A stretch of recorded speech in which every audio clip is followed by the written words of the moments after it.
Streaming Center. Right now, joining me right now is Jeff Wensing. He's the Vice President of the Ohio Education Association.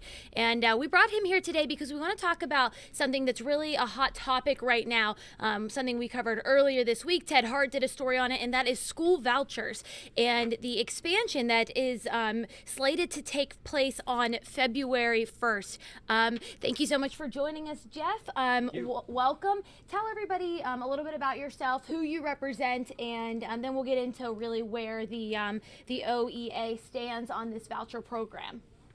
My name is Jeff Wensing. I'm the Vice President of the Ohio Education Association, and for 26 years I was a high school math teacher in the Parma City.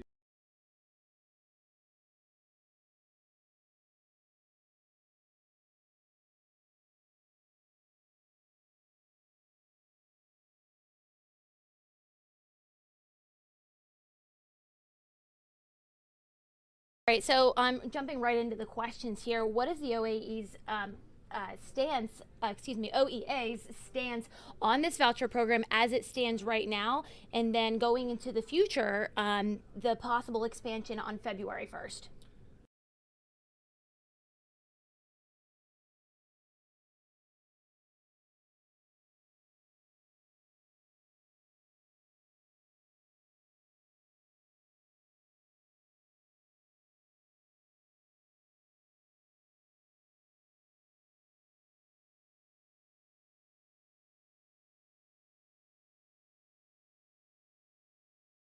In 2018 and 2019 to make your school a school of an ed choice school.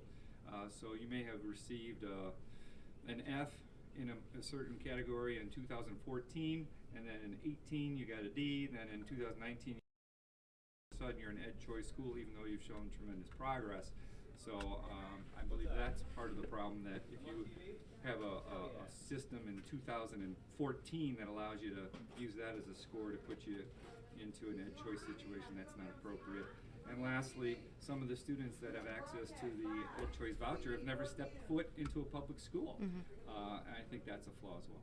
All right, let me see. I think we're having some technical audio issues right now. Let me see. I think I can see your mic bouncing right here. All right.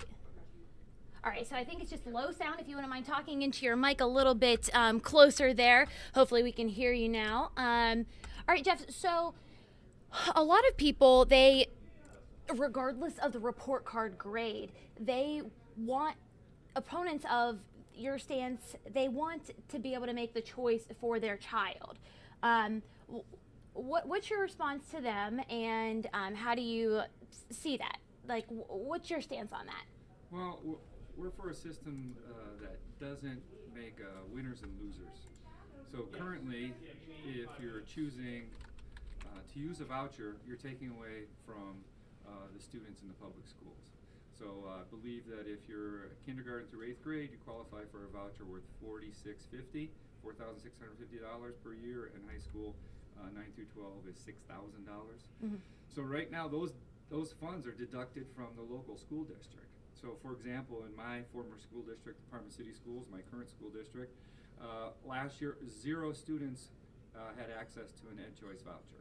This year 359 students are using an ed choice voucher, which means that the Parma City Schools are losing $2.1 million. And I would say, if not all, a vast majority of those students never stepped foot into a Parma City school. So now you still have the same number of students, you still have the same number of textbooks, you still have the same number of teachers, but with less resources. So the local school district is responsible for those funds, yet you have the same situation, the same number of students, the same number of educators in that building, but with $2.1 million less. So that is kind of a Robin Hood situation, robbing from Peter to pay Paul. So those 300 some students that are in the district wouldn't have gone to the school, and that 2.1 million would not have gone to them? Correct. We have a number of parochial schools in Parma. I believe that the data would show that students who are enrolled, never step foot in Parma City Schools, or enrolled in one of the parochial schools, just were slated to attend one of the ed choice buildings in Parma. So if you're slated to attend or would have attended a building deemed as ed choice, you qualify for that voucher. So now, even though you've never gone to a Parma City school, you qualify to take $6,000 away from the students and the educators in that school district. But so those are tax dollars, though. But why do you guys think those tax dollars shouldn't follow that child? Well, I believe the system is not fair because of an apples-to-apples situation. You're not living in a world where you have the same accountability. So in public schools, we have testing. As I referred to earlier, the report card grade comes out. The theory is that if you're going to attend a private school, that private school is quote-unquote a better school. Well, we have no data to support that. Private schools aren't held to the same accountability and testing standards that public schools are. There's no data to support that a student who is leaving one school to attend another school is attending quote-unquote a better school. There's nothing to support that. It's not an apples-to-apples comparison. So, yes, go ahead. No, you go ahead. I want to hear. This is good. My take is that taxpayers' dollars, when citizens of that local community vote for a levy, and in some communities it's hard to pass a levy. Yeah, certainly. We see that around here a lot. Yeah, you have to try a couple times to get a levy passed, and it's never discussed that, oh, by the way, some of your taxpayer dollars are now going to go to private schools. That's never been mentioned. Those taxpayers are voting for that levy because they believe in their local community schools, and now those dollars, which are not being, from what I understand, public schools can be audited. They have standards to uphold. You have to make accountable or be accountable for taxpayer dollars, but private schools don't have that same accountability system. They don't have those reporting standards that public schools do. So it's a matter of public money should be able to be monitored, and you can't really do that in a private school setting. It hasn't been done. Now, in a private school setting, so you talked about Parma having a lot of parochial schools. I mean, it is likely that these parochial schools are performing well. Test scores kind of show that. If they were, put on the same playing field, would you find that acceptable for the voucher program and the money following the child? Well, again, I'll go back to our broken report card system, and which needs revamped. Private schools aren't held to those accountability standards. They don't have to take the same state tests. They're just not measured in the same way that. But if they were, would you reconsider your stance? Currently, I see no data to support that any current voucher system is successful, that students perform better if they use a voucher. Data doesn't support that.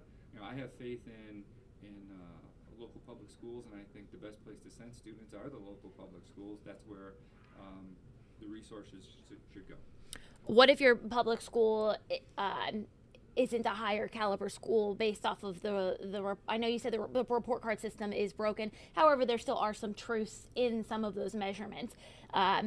Columbus City schools, for example, do you think that a person who doesn't have the means perhaps to live outside the outer belt in a suburb, do you think that they should have to stay in their school that is failing? Yes, the report card system is broken, but there are a number of other things that show that it's not the best school, and maybe it's not the best fit for that child. What about in like the broken kind of school districts? Well, again, I believe the research shows that it's based on income. That's another flaw of our report card system. So if you're in a school that is a little bit more wealthy, the possibility or probability of you receiving an A or B is pretty good. And if you look at all the data, the schools that are receiving poor grades are the ones that are poor school districts. So you're talking about poorer school districts, students that come from families of poverty, they're the ones that need more support, not less support. So we need to sink more resources into communities of poverty to level the playing field, not take money away from those students and away from their school districts. They need more support, not less support. They need money invested in them in terms of wraparound services, mental health professionals, counselors, school nurses. That's what they need. Okay, so Jeff, kind of wrapping up here, what do you hope happens before the February 1st enrollment window opens, before 700 some more schools are eligible for the vouchers?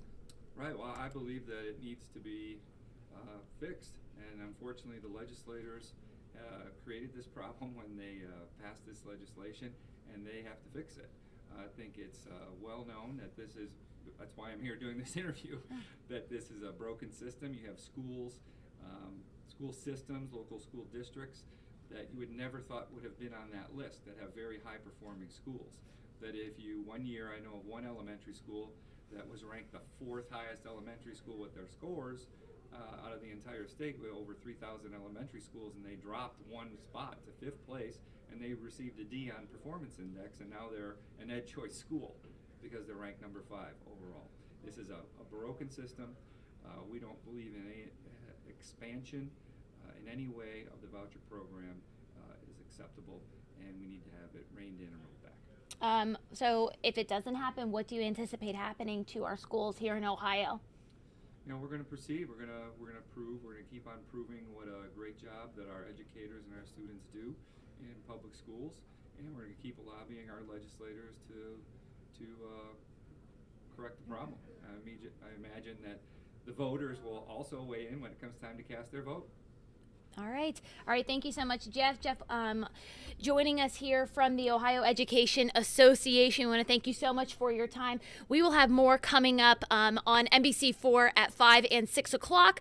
And you can hear more from Jeff, as well as a press conference earlier today that was held by Ed Choice advocates there. Thank you again for watching, and we will see you at 5 and 6 o'clock. Bye. Thank you, Christine.